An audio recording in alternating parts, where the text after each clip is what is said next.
Hello students. So ഇതുവരെ നമ്മൾ കഴിഞ്ഞ വീഡിയോസിലായിട്ട് ഡിസ്കസ് ചെയ്തുകൊണ്ടിരിക്കുന്നത് സെൻട്രിഫ്യൂഗൽ കംപ്രസേഴ്സിനെ പറ്റിയാണ്, right? Next we are going to discuss ഇപ്പോൾ axial flow compressors. Actually axial flow കംപ്രസറും എന്താണ്, ഒരു റോട്ടോഡൈനാമിക് കംപ്രസർ തന്നെയാണ്. A second type of rotodynamic compressor. So അതിലും സംഭവിക്കുന്നത് എന്തായിരിക്കും, ഇനീഷ്യലി വരുന്ന എയറിൻ്റെ വെലോസിറ്റി ഇൻക്രീസ് ചെയ്ത് thereby kinetic energy will be increased. Then later it is passed through an reduced rate of cross section. Then ഈ kinetic energy in a portion of kinetic energy is converted into pressure energy. In that method the air is getting compressed or pressure of the air is raised, right? Then axial flow compressor, name പറയുന്ന പോലെ തന്നെ ഇതിൻ്റെ അകത്ത് air flow നടക്കുന്നത്, എയറിൻ്റെ flow നടക്കുന്നത് ആക്സിസിൻ്റെ പാരലായിട്ടായിരിക്കും, right? So parallel to the axis of shaft or axis of compressor.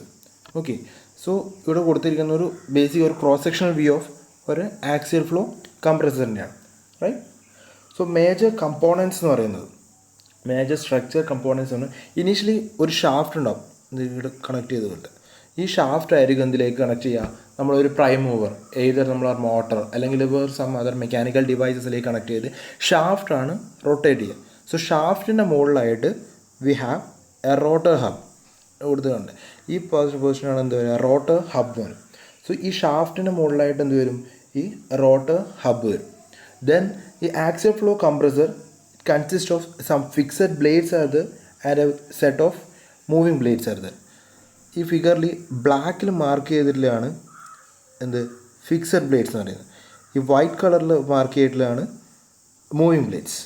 Actually ഈ fixed blades is fixed on പുറമേ വരുന്ന കേസിങ് പാർട്ട് ഉണ്ടാവും, ഈ കംപ്രസറിൻ്റെ കേസിങ് പാർട്ട്. ഈ കേസിങ് പാർട്ടിൻ്റെ മുകളിലായിരിക്കും എന്ത് അറ്റാച്ച് ചെയ്തിട്ടുണ്ടാവുക, ഫിക്സഡ് ബ്ലേഡ് അല്ലെങ്കിൽ സ്റ്റേഷനറി ബ്ലേഡ് എന്ന് പറയും. ഇതാണ് ആക്സിയൽ ഫ്ലോ കംപ്രസറിൻ്റെ സ്റ്റാറ്റർ പാർട്ട് എന്ന് പറയുന്നത്. ഇനി ഈ മൂവിങ് ബ്ലേഡ്സ് ഈ റൊട്ടേറ്റ് ചെയ്യുന്ന റോട്ടർ കമ്പോണൻ്റ് ആയിട്ടുള്ള ഹബിൻ്റെ മുകളിലാണ് എന്ത് വരിക, മൂവിങ് ബ്ലേഡ്സ് ഫിക്സ് ചെയ്തിട്ടുള്ളത്. അപ്പോൾ സോ ഹബ്ബ് റൊട്ടേറ്റ് ചെയ്യുന്നതനുസരിച്ച് അല്ലെങ്കിൽ ആ ഷാഫ്റ്റ് റൊട്ടേറ്റ് ചെയ്യുന്നതനുസരിച്ച് മൂവിങ് ബ്ലേഡ്സും എന്തായിക്കൊണ്ടിരിക്കും, റൊട്ടേറ്റ് ചെയ്തുകൊണ്ടിരിക്കും. Okay, these two are the major components of A axial flow compressor. Actually ഇതിൻ്റെ ബ്ലേഡ്സ്, ഈ മൂവിങ് ബ്ലേഡ്സ് ആയാലും ഫിക്സഡ് ബ്ലേഡ്സ് ആയാലും ഡിസൈൻ ചെയ്തിരിക്കുന്ന ഒരു എയറോഫോയിൽ ഷേപ്സിലായിട്ടായിരിക്കും, റൈറ്റ്? നമ്മൾ എയറോഫോയിൽ ഷേപ്പ് നമ്മൾ വിമാനത്തിൻ്റെ അതുപോലത്തെ ഒരു ഷേപ്പാണ്, ഒരു എയറോഫോയിൽ സ്ട്രക്ചറിലായിരിക്കും ഈ ഡിസൈൻ ചെയ്തിട്ടുണ്ടാവുക. ഇത് അങ്ങനെ ചെയ്യുന്നതെന്ന് വെച്ചാൽ ഇതിൻ്റെ അകത്ത് ഉണ്ടാകുന്ന ലോസസ് റെഡ്യൂസ് ചെയ്യാൻ വേണ്ടിയിട്ടാണ് എയറോഫോയിൽ ഷേപ്പിലേക്ക് നമ്മൾ അതിനെ ഡിസൈൻ ചെയ്ത് കൊണ്ടിരുന്നത്, റൈറ്റ്? ആൻഡ് അതുപോലെ ഇത് തമ്മിലെ ഡിസ്റ്റൻസ് ആക്ച്വലി മാക്സിമം ക്ലോസ്ലി പോസിബിളായി, എത്രത്തോളം ക്ലോസ് ആയിട്ട് പോസിബിൾ ആണോ അത്രയും ക്ലോസ് ആയിട്ടായിരിക്കും കൊടുക്കുക. കാരണം ഒരു സ്മൂത്ത് ആയിട്ട് എങ്ങനെ ഉണ്ടെങ്കിൽ മാത്രമേ എന്തുണ്ടാവും, ഒരു സ്മൂത്ത് ആൻഡ് എഫിഷ്യൻ്റ് ആയിട്ടുള്ളൊരു എയർ ഫ്ലോ അതിനകത്തേക്ക് നടക്കുകയുള്ളൂ.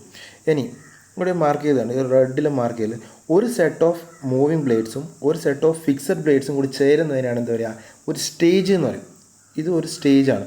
ഒരു സെറ്റ് ഓഫ് മൂവിങ് ബ്ലേഡ്സും എ സെറ്റ് ഓഫ് ഫിക്സഡ് ബ്ലേഡ്സും കൂടി ചേർന്നതാണ് എന്ത് പറയുക, ഒരു സ്റ്റേജ് എന്ന് പറയുക.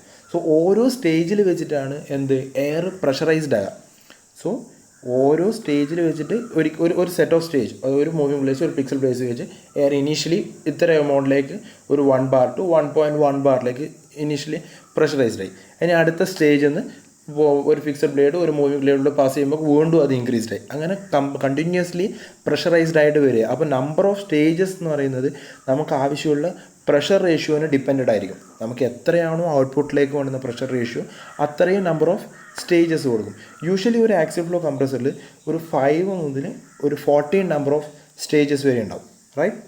Then along the length of the axial flow compressor ഈ blades length will getting decreased continuously. The length of blades is getting reduced, right? Then ഇതിൻ്റെ ഇൻലെറ്റ് ഡയറക്ഷൻ ഇവിടെ കൊടുത്തിട്ടുണ്ട്. എയർ ഒരു എൻഡിൽ നിന്ന് എയർ ഇൻടേക്ക് വരും, ദെൻ ഓപ്പോസിറ്റ് എൻഡിലൂടെ compressed air delivered ആവും, റൈറ്റ്? ദെൻ ഇതിൻ്റെ ആനുലാർ റേഡിയസ് ശ്രദ്ധിച്ചാൽ നമുക്ക് മനസ്സിലാവും, ഇത് കണ്ടിന്യൂസ്ലി ഡിക്രീസിങ് ആണ്, റൈറ്റ്? ഇതും ഞാൻ ഓൾറെഡി പറഞ്ഞ പോലെ ബ്ലേഡിൻ്റെ ലെങ്ത്തുമായിട്ട് റിലേറ്റഡ് തന്നെയാണ്. ഇറ്റ്സ് ലെങ്ത്ത് റെഡ്യൂസ് ചെയ്യുന്നതിൻ്റെ ആനുലാർ ഏരിയ കുറഞ്ഞു വരുന്നതുകൊണ്ടാണ്. ദെൻ ആനുലാർ ഏരിയ കുറക്കുന്നതെന്ന് വെച്ചാൽ ആക്സിയൽ ഫ്ലോ കംപ്രസറിൻ്റെ കേസിൽ നമ്മളെ ഫ്ലോ വെലോസിറ്റി നമ്മൾ മറ്റേ സെൻട്രിഫ്യൂഗൽ കംപ്രസറിൻ്റെ കേസിലും പറഞ്ഞ പോലെ തന്നെ VF കമ്പോണൻറ്റ് VF1 VF2 ഉണ്ടാവുമല്ലോ, ആ flow velocity component through out constant ആയിരിക്കും. റൈറ്റ്? ഓക്കെ. ദെൻ ഇതിൻ്റെ വർക്കിംഗ് നോക്കി, കൺസ്ട്രക്ഷൻ പാർട്ട് ഞാൻ ഓൾറെഡി എക്സ്പ്ലെയിൻ ചെയ്തതാണ്. ദെൻ ഇതിൻ്റെ വർക്കിംഗ് നമ്മൾ നോക്കുകയാണെങ്കിൽ ഇനീഷ്യലി എന്താ, നമുക്കൊരു ഷാഫ്റ്റ് ഉണ്ട്, ഓൾറെഡി പറഞ്ഞ പോലെ. ഈ ഷാഫ്റ്റ് എന്തിലേക്കാണ് കണക്ട് ചെയ്തിട്ടുള്ളത്? ഒരു mechanical power supplying device, something like motor or some other device. So എന്ത് ചെയ്യും, ഈ ഷാഫ്റ്റിലേക്ക് പവർ വരും.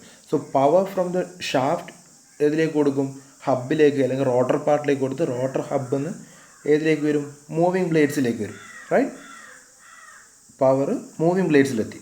ദെൻ എയർ ഒരു എൻഡിൽ നിന്ന് ഇൻടേക്കായി എന്തിലൂടെ പാസ് ചെയ്യും? മൂവിങ് ബ്ലേഡ്സിലൂടെ പാസ് ചെയ്യുമല്ലോ. റൈറ്റ്? സോ മൂവിങ് ബ്ലേഡ്സിലൂടെ പാസ് ചെയ്യുമ്പോൾ എന്താവും? ഇനീഷ്യലി ഇതിൻ്റെ ബാക്കി സെൻട്രിഫ്യൂഗൽ കംപ്രസറിലൊക്കെ സംഭവിച്ച പോലെ തന്നെ ഇതിൻ്റെ വെലോസിറ്റി ഇൻക്രീസ്ഡ് ആവും. റൈറ്റ്?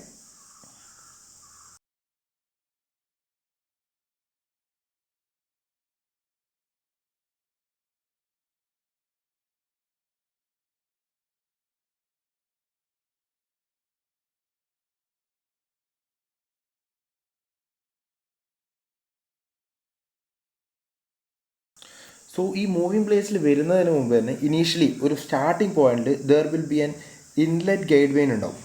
ഒരു ആക്സിയൽ ഫ്ലോ കംപ്രസറിൻ്റെ ഫസ്റ്റ് മൂവിങ് ബ്ലേഡ് വരുന്നതിന് മുമ്പ് ഇനീഷ്യലി ഒരു ഇൻലെറ്റ് ഗൈഡ് വെയിൻസ് ഉണ്ടാവും.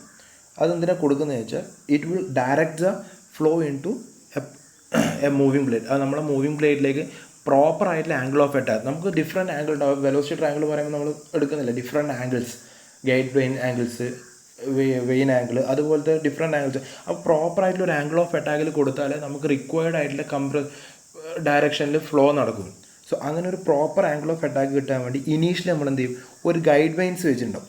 ഇനീഷ്യലി ഗൈഡ് വെയിൻസിൽ വന്ന് എന്നിട്ടാണ് എന്തിലേക്ക് പോവുക? മൂവിങ് ബ്ലേഡ്സിലേക്ക് പോവുക. സോ ഒരു set of moving blade, then ഒരു set of fixed blade, then ഒരു മൂവിങ് ബ്ലേഡ്സ്, അങ്ങനെ ഒരു ആൾട്ടർനേറ്റീവ് ആയിട്ടായിരിക്കും വർക്കിംഗ് നടക്കുക. സോ ഒരു മൂവിങ് ബ്ലേഡ്സും ഒരു ഫിക്സഡ് ബ്ലേഡ്സും ചേർന്ന് ഒരു കംപ്രഷൻ സ്റ്റേജായി. റൈറ്റ്? സോ ഇനീഷ്യലി എന്തായി? ഗൈഡ് വെയിൻസിന് എന്തിലേക്ക് വന്നു? മൂവിങ് ബ്ലേഡ്സിലേക്ക് വന്നു. സോ മൂവിങ് ബ്ലേഡ്സിൽ നിന്ന് power already moving blades rotate ചെയ്യുന്നുണ്ട്. സോ റൊട്ടേറ്റ് ചെയ്യുമ്പം എയർ റൊട്ടേറ്റ് ചെയ്യും, ദെൻ അതിൻ്റെ വെലോസിറ്റി ഇൻക്രീസ് ചെയ്യും. ദെൻ വർക്ക് ഇൻപുട്ട്, നമ്മൾ മൂവിങ് ബ്ലേഡ്സിലേക്ക് കൊടുക്കുന്ന വർക്ക് എനർജി എന്തിലേക്ക് ട്രാൻസ്ഫർ ആവും? എയറിലേക്ക് ട്രാൻസ്ഫർ ആവും. എയറിലേക്ക് ട്രാൻസ്ഫർ ആകുമ്പോൾ എയറിൻ്റെ കൈനറ്റിക് എനർജി ഇൻക്രീസ്ഡ് ആയി, സെർട്ടൻ ലിമിറ്റിലേക്ക് വെച്ചിട്ട് പ്രഷർ എനർജി ഇൻക്രീസ്ഡ് ആയി. റൈറ്റ്?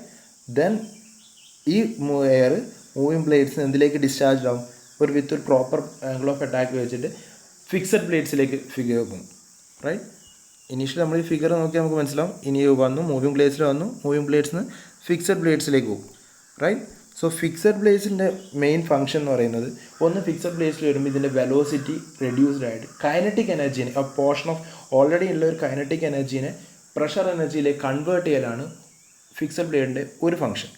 റൈറ്റ്? ഫിക്സഡ് ബ്ലേഡിൻ്റെ ഒരു ഫംഗ്ഷൻ എന്ന് പറയുന്നത് ഓൾറെഡി എനർജൈസ്ഡ് കൈനറ്റിക് എനർജി ഉണ്ടാവുമല്ലോ, ആ kinetic energy of the air is converted into pressure energy. Thereby static pressure of air is getting increased. Air pressurized ആയി. Then second function എന്ന് പറയുന്നത് next moving ബ്ലേഡ്സിലേക്ക് proper ആയിട്ടുള്ള ആംഗിളിൽ അതിന് delivery ചെയ്യുക എന്നുള്ളതാണ്. Right? It will directs the flow to next row of moving blades. Right? അപ്പോൾ ഒരു സ്റ്റേജിൽ, അതായത് ഒരു ഫിക്സഡ് ബ്ലേഡ്, ഒരു മൂവിങ് ബ്ലേഡും ഒരു ഫിക്സഡ് ബ്ലേഡും വെച്ച് എയർ കംപ്രസ്ഡ് ആയി. റൈറ്റ്? ഇനി അവിടെ നിന്ന് എന്ത് ചെയ്യും? നെക്സ്റ്റ് സ്റ്റേജിലേക്ക് പോയി. Next set of moving blade and fixed blade. അതിങ്ങനെ എത്ര സ്റ്റേജ് വേണോ, നമുക്ക് എത്ര പ്രഷർ റേഷ്യോ വരെ ഇൻക്രീസ് ചെയ്യണോ അത്രയും നമ്പർ ഓഫ് സ്റ്റേജസ് അതിനുള്ളിൽ ആക്സിയൽ ഫ്ലോ കംപ്രസറിലുണ്ടാവും. ദെൻ അതുവഴി ഓരോ സ്റ്റേജിലൂടെയും പാസ് ചെയ്യുന്നതിനനുസരിച്ച് ഇത് പ്രഷറൈസ്ഡ് ആയിട്ട് വന്നിട്ട് അറ്റ് ദ എൻഡ് പോയിന്റിൽ ഹൈ പ്രഷറിലുള്ള ഒരു എയർ കംപ്രസറിന് ഡെലിവേർഡ് ആവും. റൈറ്റ്? ഇതാണ് എന്ത് ഒരു ആക്സിയൽ ഫ്ലോ കംപ്രസറിൻ്റെ basic working procedure. Right? Thank U.